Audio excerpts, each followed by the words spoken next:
Hey guys, and welcome back to Elden Ring.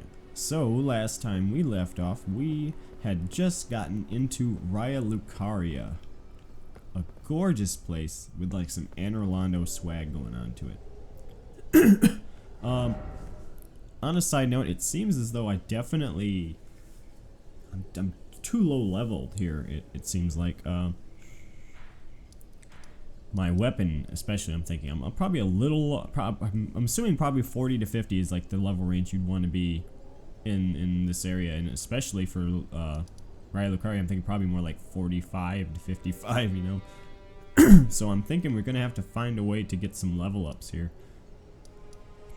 So I'm gonna try to see if I can take out a dragon. Maybe get some of the dragon sorceries, or the dragon incantations, I should say. And I also have this entire eastern forest here I want to check out as well. So let's give it one try with the dragon. I also have quite a lot of these, so let's see if I can get enough. I'm gonna kind of whittle it down to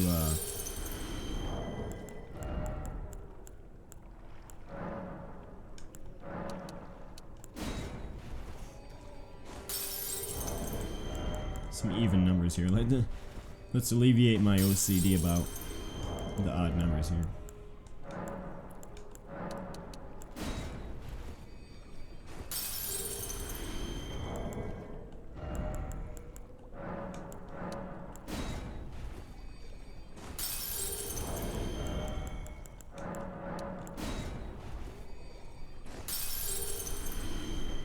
There we go.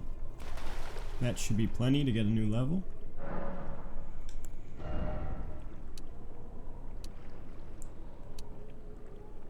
So I'll get up to level 40 with 18 vigor.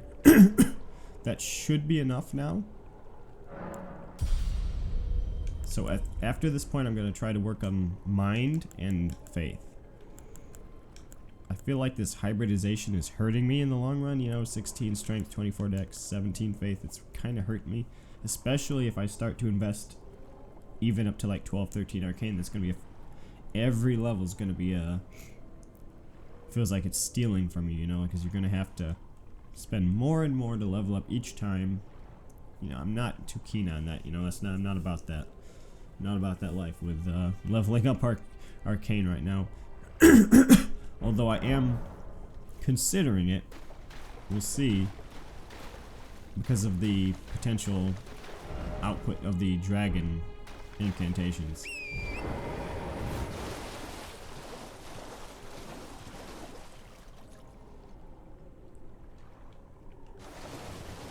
So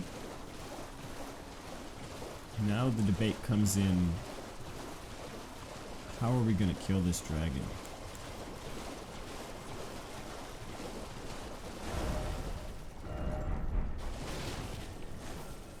Oh. I hear it. There he is.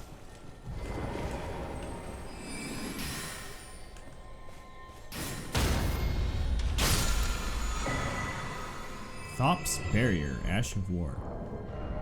Interesting. What do we have here? Oh, and we have another golden seed as well.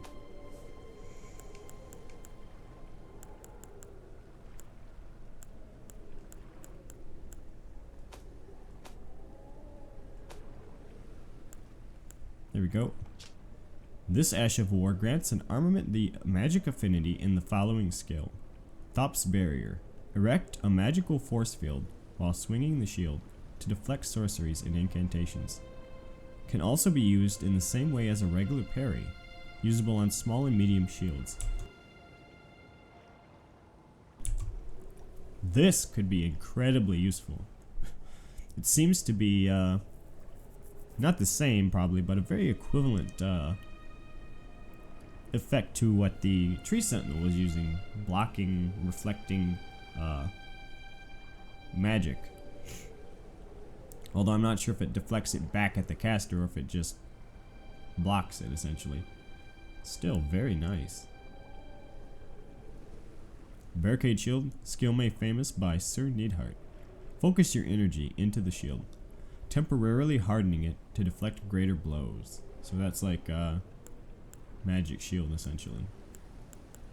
Oh, and another thing is I looked up some information here. Apparently, switching Ash of Wars does not destroy them.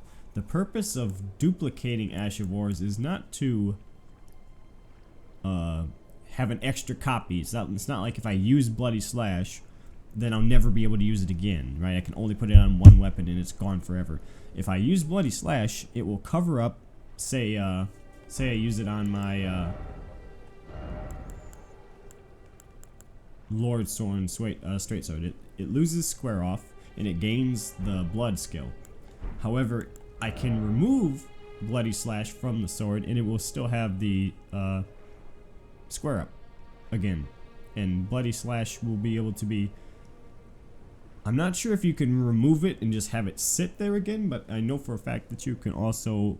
if you're done with it on the Lord Sword Straight Sword, I can move it to my flail, for example, right? Well, it only works with swords, but I can move it to, say, the Great Epine.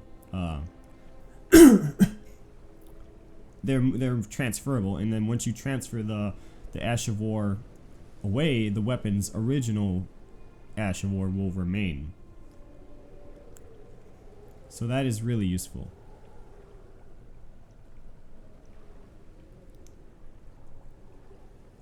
Vow of the Indomitable could also be extremely useful.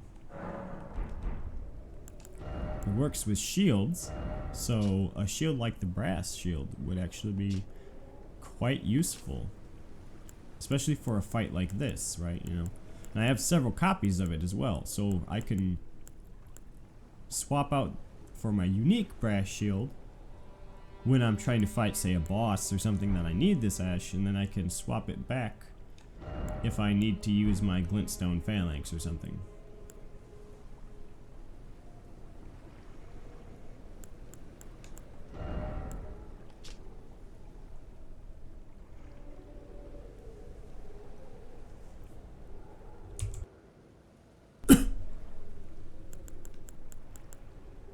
I'm a bit torn on what to do exactly.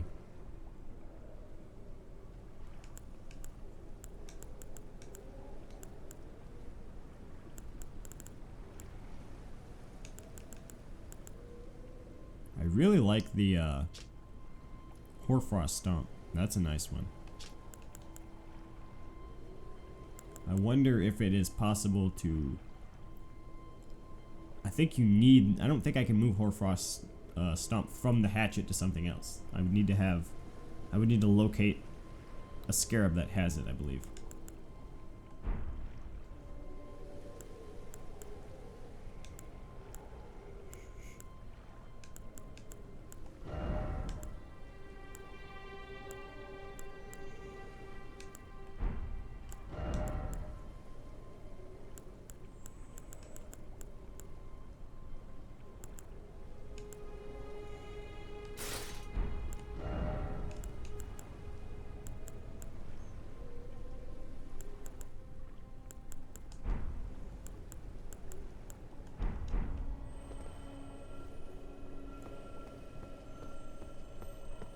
I hear another one here. Is it just these ones? I think it is. Wait, are they pointing to something? They are, aren't they? This is like a bridge. Or not? Perhaps? It was almost like they were leading you somewhere.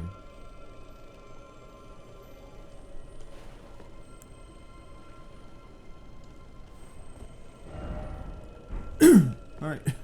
Well, I can't think of anything off the top of my head yet that's going to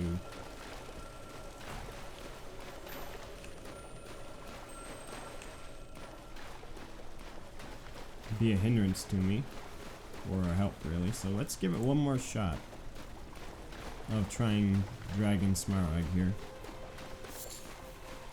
Then we'll move on to something else.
Well, I will say that wasn't bad.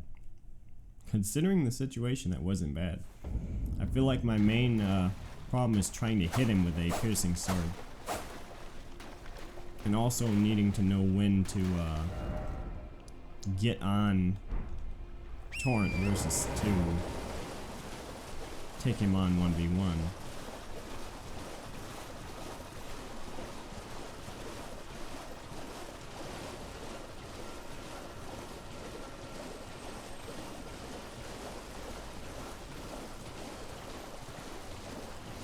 Oh, what a lovely placement of those runes.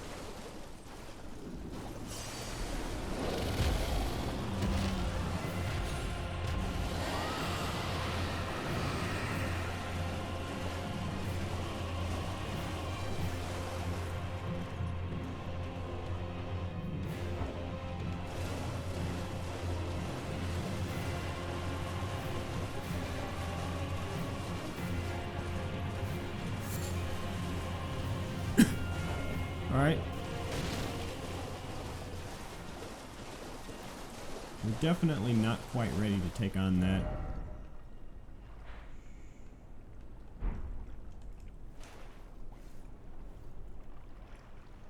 There appear to be some more options here, elsewhere. Looks like there's another minor Erd tree there. There's another one over here. There's a nice little, it almost reminds me of,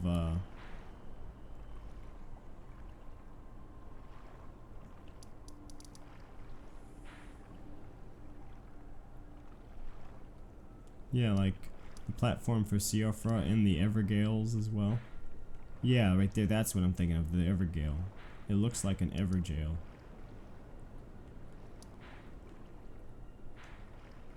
So that's worth checking out.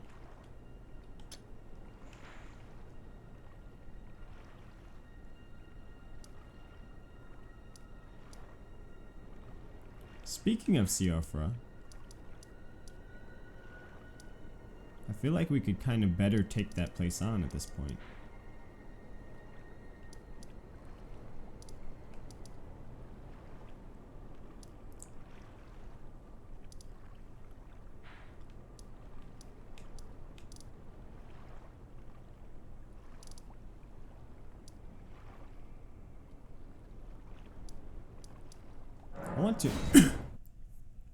I want to explore this eastern section here.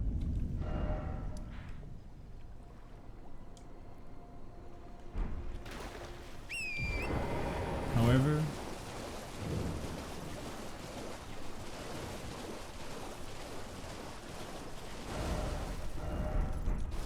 this little forest here is what I want to run to.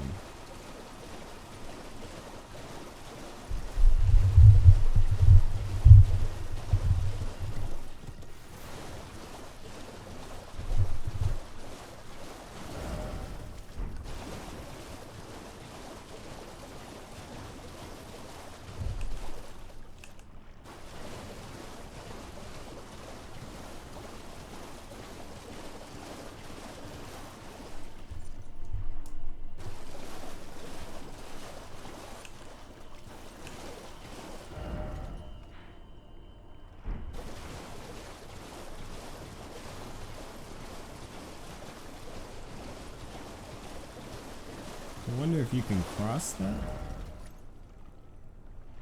It's like a connecting bridge here.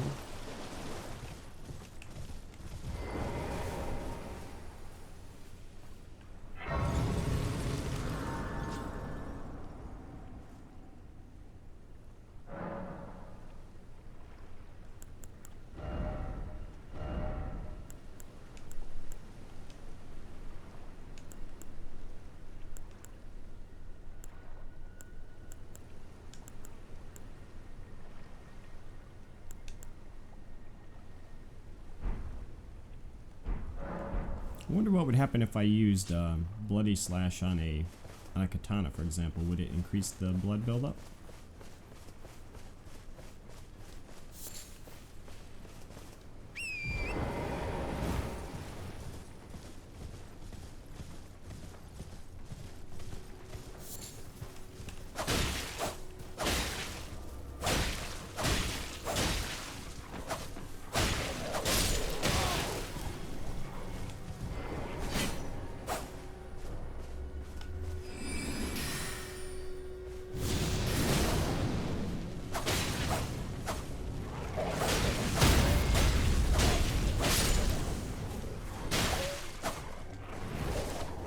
Didn't mean to cast that.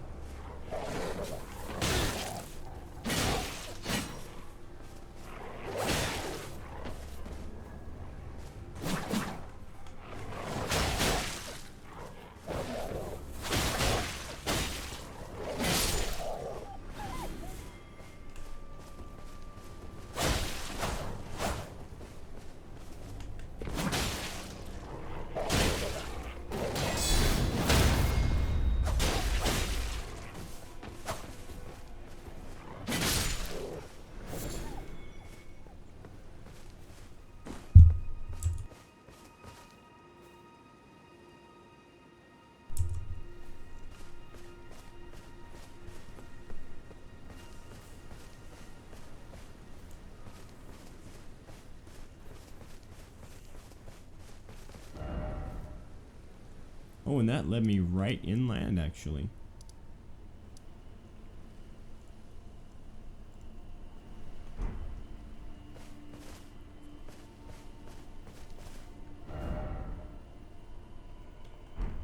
Let's check out this.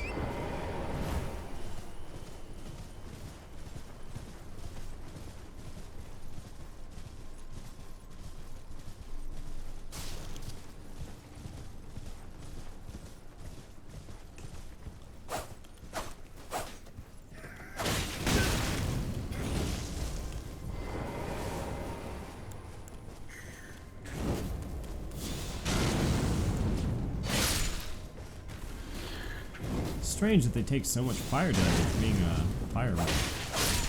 Oh, they're just weak. Fair enough, they're just not very powerful.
Oh, there it is.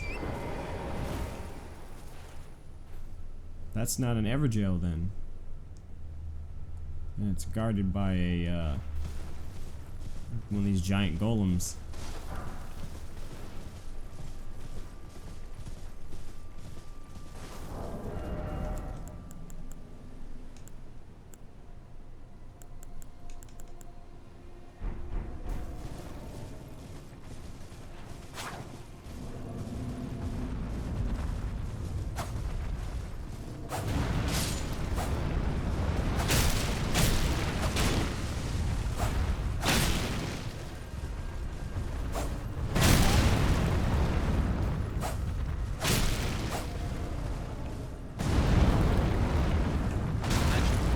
Ooh.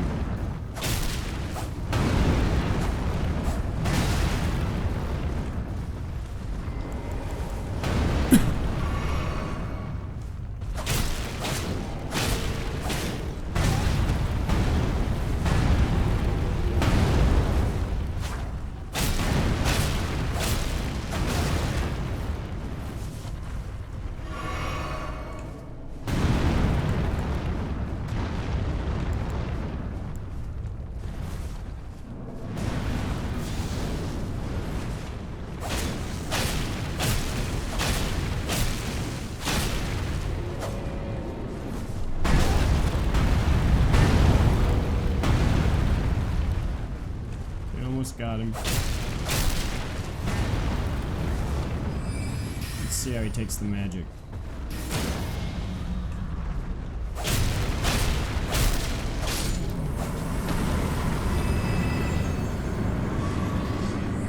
think the main boon, the main benefit of Glintstone Phalanx is that it does a pretty significant amount of poise damage if all 5 of the, or is it all 4?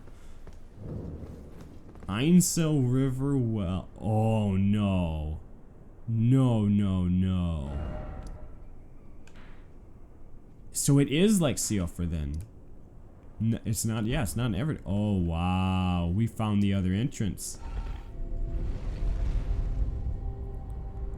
There's no way I'm supposed to be here yet. Really, I should probably just now be entering Siofra.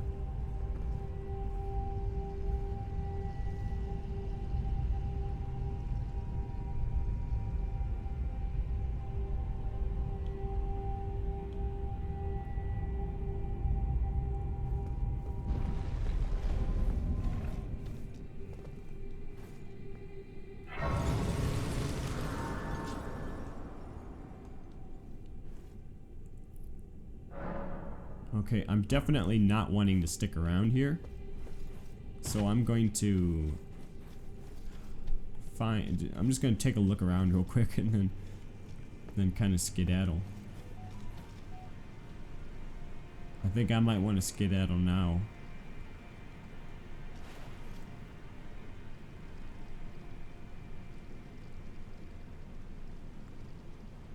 Holy phobia.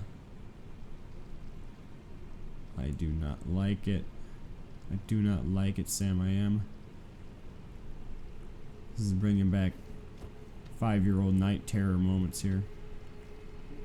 They used to have back in the 90s. You guys remember when African clothing, like leopard print clothing made in Africa, was like all the rage for women in the 90s in like Walmarts and such. They had a shipment come in. And there's this giant tarantula in the entrance, like you come in the first set of doors and there's the carts and then between the first and second gates before the greeter, and there was this big, like bigger than a grown man's foot tarantula, like bird-eating spider, you know, like that, ridiculous. And there's like 20 grown men and women and the kids like all standing there in awe, and every time they'd scream it would run at them. Reminds me of was it movie Jungle to Jungle? That old movie.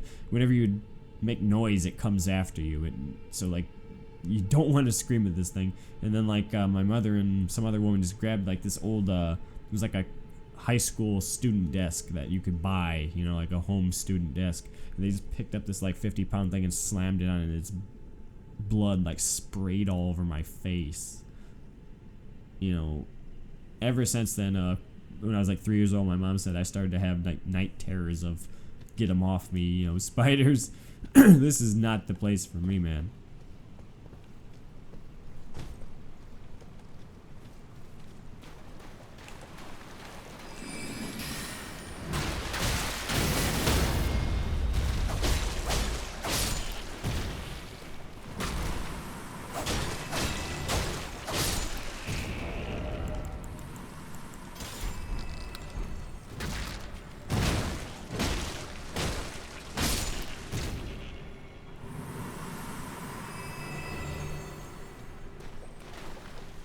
As good as the rapier is, I'm a little bit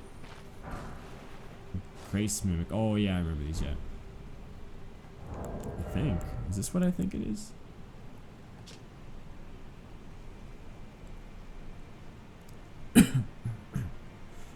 Oh yeah, okay, yeah. So it's like a string to guide your path kind of thing.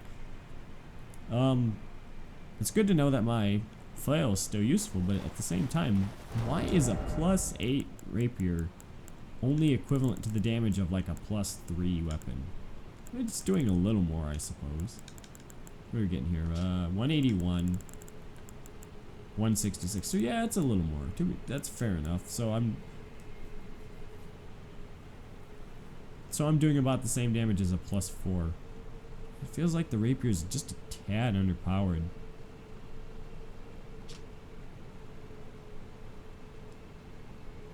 I love it though, don't get me wrong, it's a fantastic weapon. I love the weapon art especially.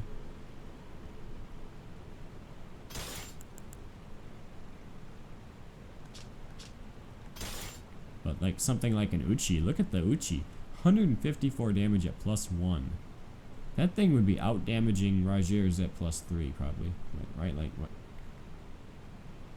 But usually get about 9 damage per upgrade. So like 163, 172, 181. So yeah, so +4 it would be for sure doing as much damage.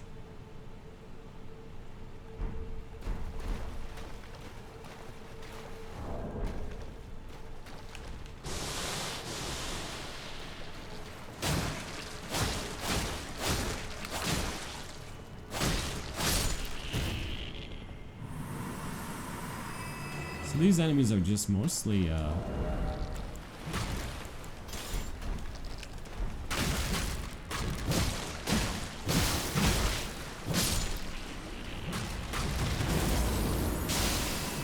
love that.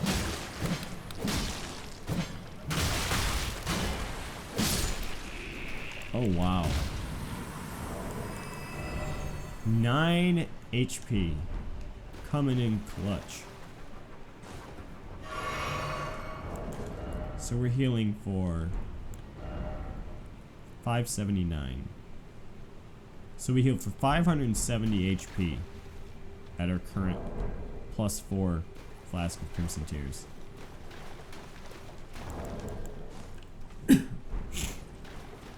I really like this axe, honestly. It's not my favorite design, but it's faster than the other, like the Highland axe. It's just better in my opinion. I love it.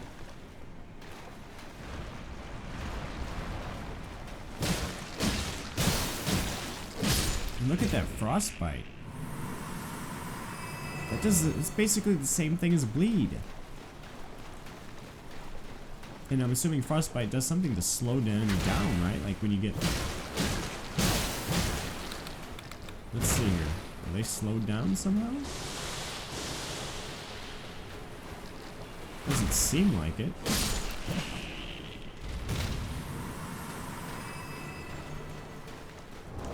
Is there something in here about frostbite?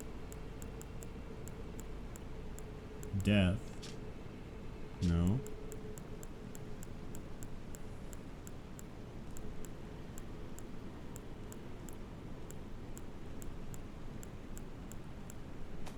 It's too bad. I'm not sure what to make of that.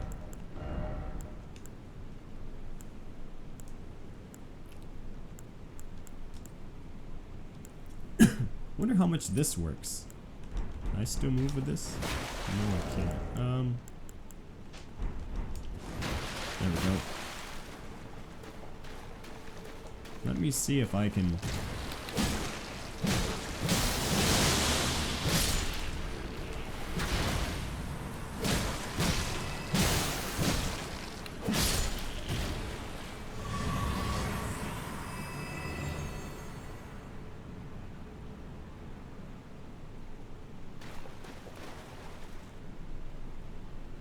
So I should have only done about like 300 damage with those 5 swings. 60, 120, 180, 240, 300. And I did like 335. So it's adding like an extra 5, 6, 7, 8-ish. Just thinking off the top of my head damage per swing. which is not bad at all, actually.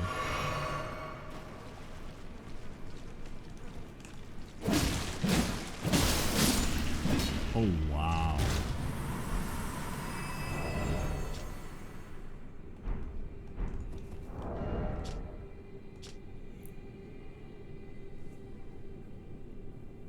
It says it's only doing 2 more damage.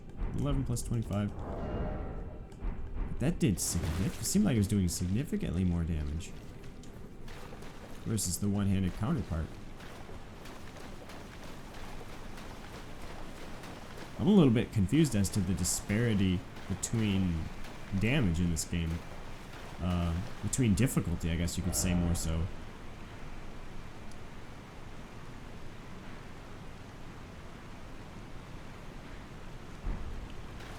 This area, the enemies are so much weaker. I'm using an unupgraded weapon here. 136 damage instead of 181. Shoot, this build would be great for the rapier. Consecutive swings, you know.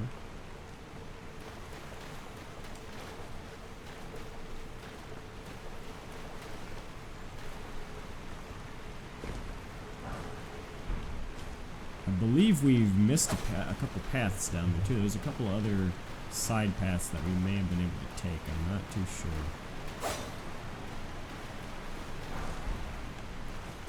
But I think there was a couple we missed back there.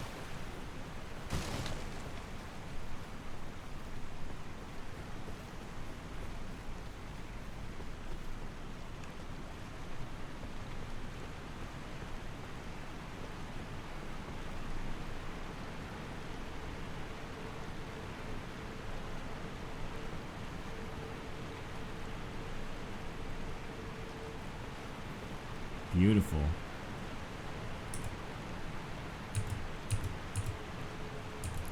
This seems like an area that's not too much affected by the graphic mod, but it definitely seems like we're getting some. Oh, like I like the fire a little bit better without it though, because it kind of stands up. And in Raya Lucaria though, it was a big difference. Oh no. Ool Palace Ruins.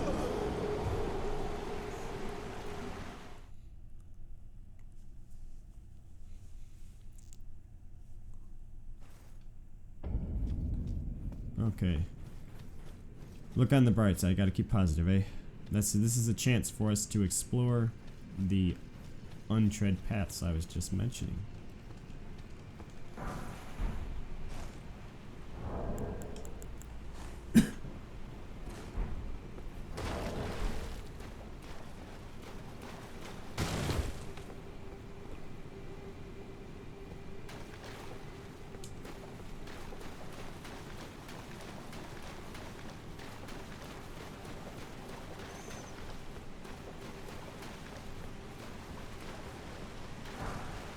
Magic grease.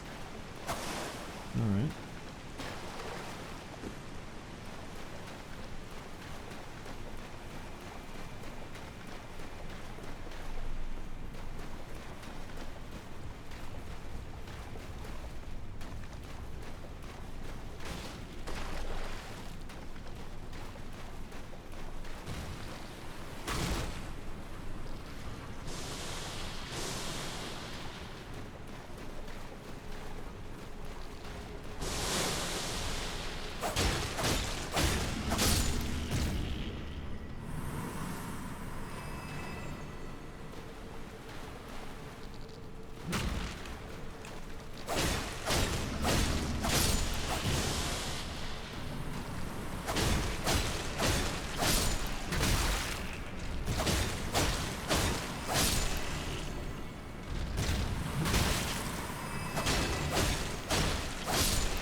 That damage increase is really impressive, to be honest.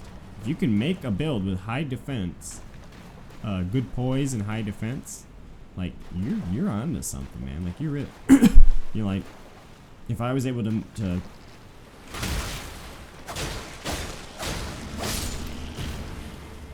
that build up to 411, from 99, so I'm doing an extra 12 damage, you know, 12, 13 damage and a few hits there. That's not bad. On other characters, I was going up to like 443 from like 102, 103.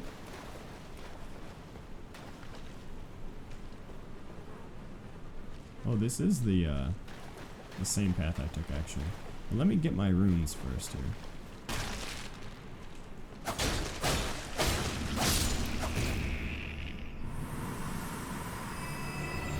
Yeah, so it's getting like over the course of about 4 hits, you're getting an extra, it's like an extra 3 damage per hit that you're stacking on there. Like, well, actually about 4, because the second one's where it first starts. So it's like 4 more damage the first one, 8 damage on the third hit, and on the fourth hit you're doing 12 more damage. And you have to consider the fact that you have to add that up, right? It's 12 damage on the last hit, then it's 8 on the second one, and 4, so 12 plus 4, 12 plus 8 plus 4, right? So now you're getting 24 extra damage over the course of those 4 hits, which ain't nothing to sneeze at, really. That's actually a pretty significant point of damage if I take a second to calculate that out.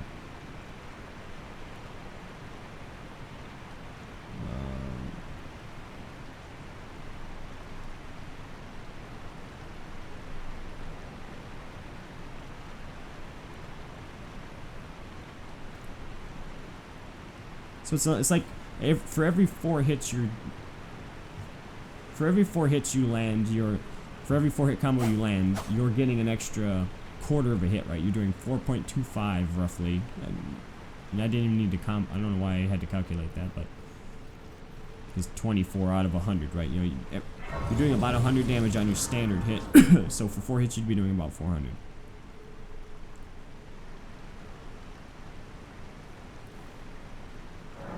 See, that doesn't add up, though, does it? Because I was getting 412 on some. Well, so we'll have to do some more testing.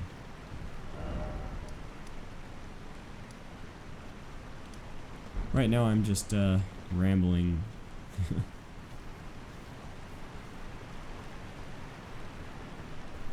Rambling incessantly, but. Oh, and I forgot to go back.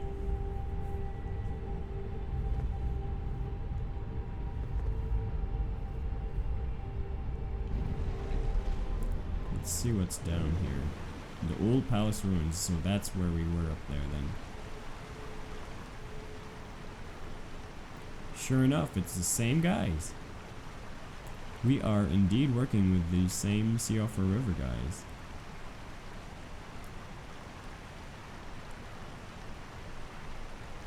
Beautiful. Wow. Okay, I'm gonna run back here real quick. Check out that one other path real quick. Because I know if I don't do it now, I'll never do it. I'll forget.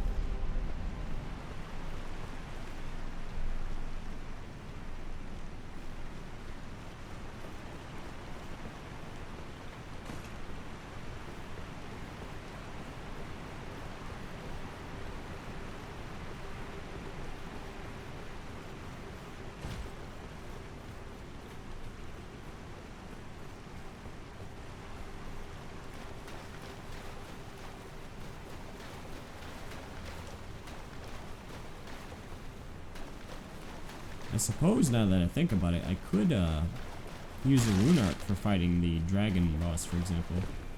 Fighting Glintstone Dragon Smart Eye.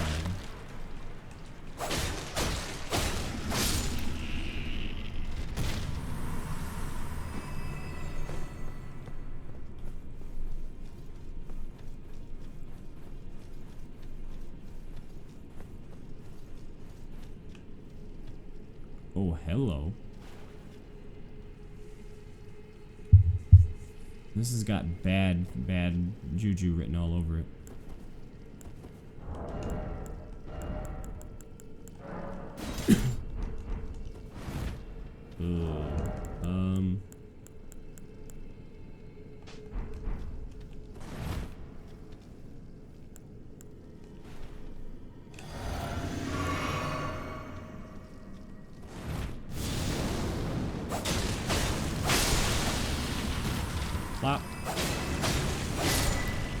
Ooh, golden rune 10 and a rune art.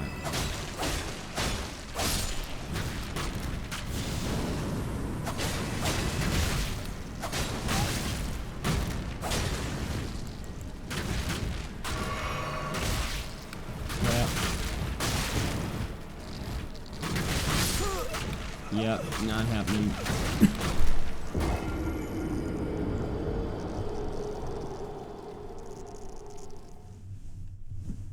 The fact that I was even potentially able to make it out of that, though, is actually kind of impressive.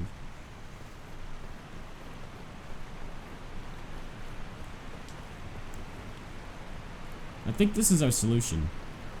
You know, I was lamenting in the last video that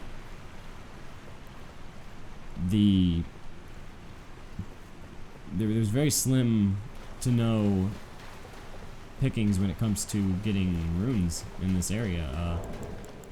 I was like, what kind, you know, I need a more lucrative proposition here to get more runes. It was pretty much no different than Stormveil.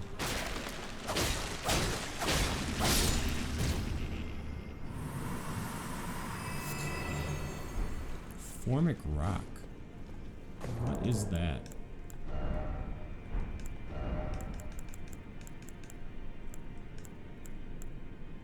Oh, and yes, Golden Rune level 10. Interesting. They all say Lingering Trace of Gold. Used to gain a small number of runes for level 1 and 2. Changes to used to gain runes. Runes are nourishment for the development of any tarnished, provided a Finger Maiden can be found. Level up to 3 and we got used to gain runes, not small. And then it changes to even now. Runes are still imbued with the power of life itself. Do you see the Erd Tree towering over? So nothing new yet. Then we get to from 5 to 10 and it changes to gain a great many runes. Instead of saying lingering trace of gold, a lingering residue of gold. The grace of gold blessed those who were first to serve it with the most vivid coloration. Interesting.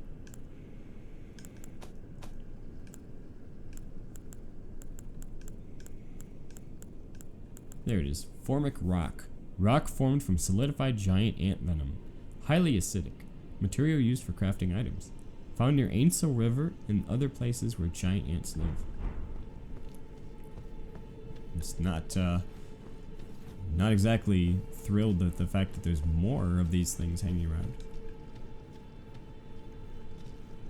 Oh gee, that explains the problem.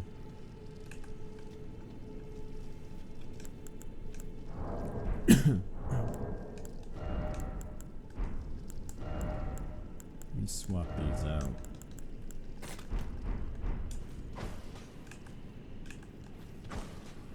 I'm not even hurting him. Why?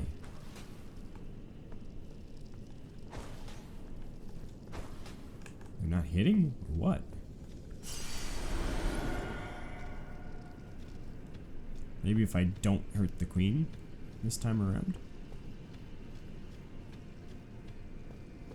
Apparently so. I would have rather than be able to be interacted with, though. Maybe an arrow would do the job this time.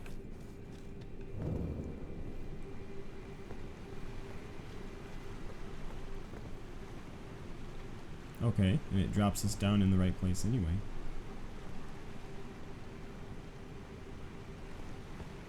Oh, actually. This, yeah, there we go.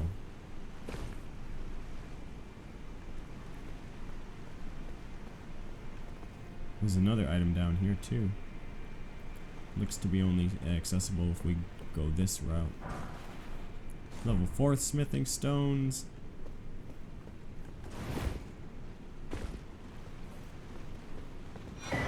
Yes. Celestial Dew.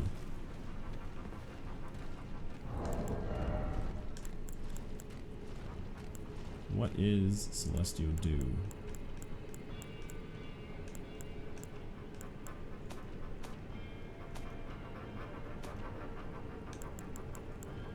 Carry out absolution at the Church of Vows. There we go. A hidden tier found in the Eternal City, also known as a night tier, allows one to carry out an absolution at the Church of Vows, reversing all antagonizations. Once upon a time, the stars of the night sky guided fate, and this is a recollection of those times. So this place is indeed connected to the eternal city Nokron. Or perhaps this is the eternal city Nokron, right? You know, it's awful far though from, because Siofra is supposed to be the eternal city, right? So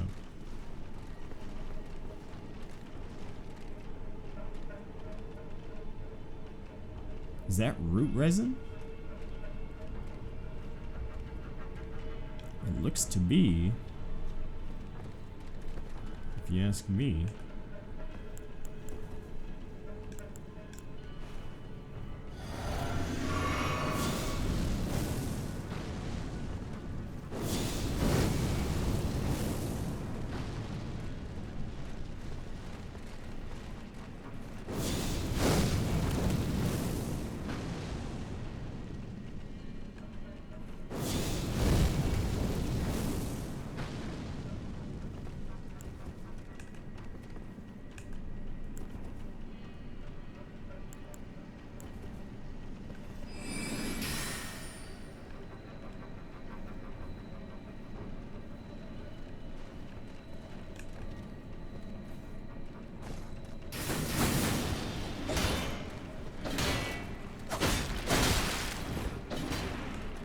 Okay, definitely not wanting to tangle with these guys.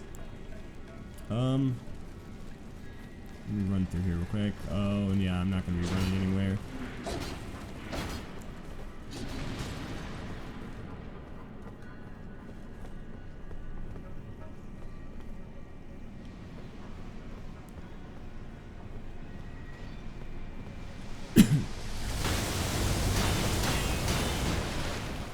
Hello.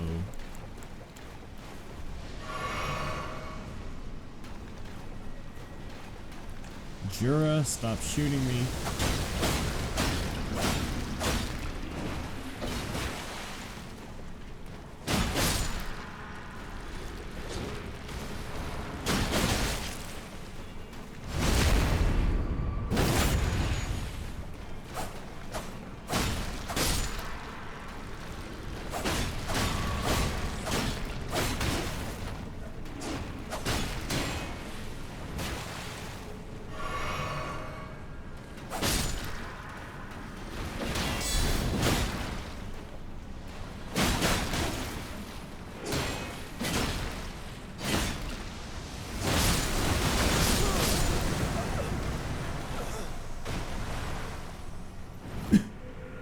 Wow.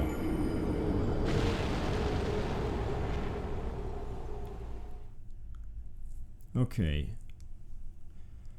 Having a holiday dinner to go to soon. So I gotta hurry up here a bit. So I'm gonna try and grab my runes real quick and then get a little bit further and then we can end this video, I think.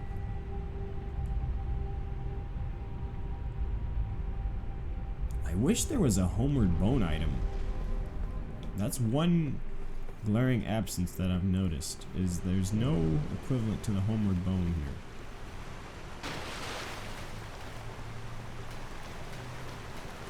It also kind of sucks that you can't use torrent here, unlike in the other one. You could use torrent from the beginning, from the very beginning, as soon as you got to this to Siofra.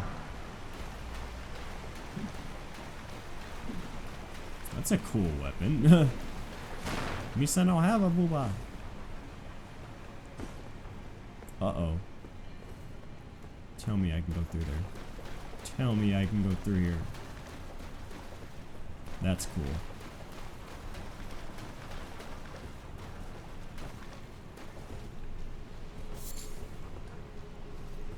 This has gotta be the same area,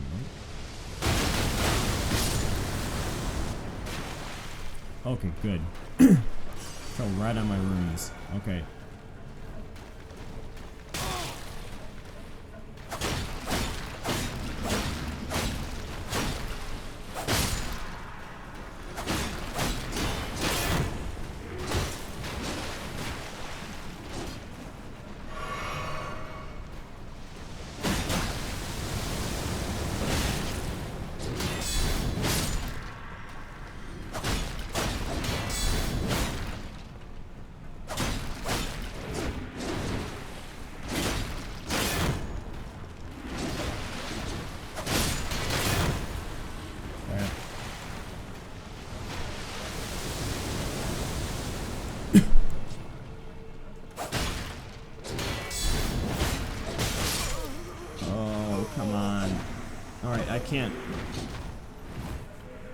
keep going in this cycle. Right now I've got to get going. One hell of an area though. Love it. These underground areas so far are just maybe not the, but darn near the best areas in the game to me. Super cool. Just the eerie feeling you get when fighting these guys, the music and the feel of them, you know, in this whole ancient city vibe, especially Siofra with the I believe the lore said it was glintstones. Like they take glintstones and place them on the roof of the cave to make it look like it's a starry sky, you know, like super cool. And I need to figure out how to light up the flames and get into that castle that's there, get into the actual Eternal City of Nokron. But that's for another day, and I will see you guys later.